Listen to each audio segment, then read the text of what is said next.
موضوع سيب ونسيب ده من زمن الزمن واحنا فيه مع نادي الزمالك. انا ازاي اتحاسب وانت لا؟ لا ما ينفعش انا اتحاسب لوحدي. لا، الزمالك كده مع نادي الاهلي من زمن الزمن على طول.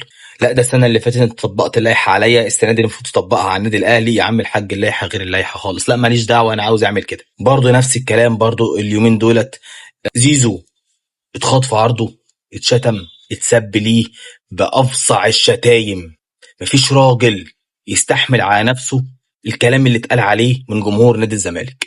وعلشان جمهور النادي الاهلي قال على حسام حسن ايه العبيط اهو، بيقول له اه ده بص شتم وبص نعمل ايه مش عارف، حاسبوه بقى زي ما هتحاسبونا. ايه ده؟ هو إيه يا جماعه؟ احنا بنتعامل ازاي يا جماعه؟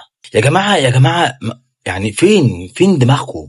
هو في حد فينا يستحمل ان واحد يخوض في عرضه وواحد يخوض في شرفه وتغلط في امه وفي اخته وفيه؟ وايه ده يا جدعان؟ ليه كده؟ دي كوره يا جدعان، كوره. ارحمونا ارحمونا لوجه الله.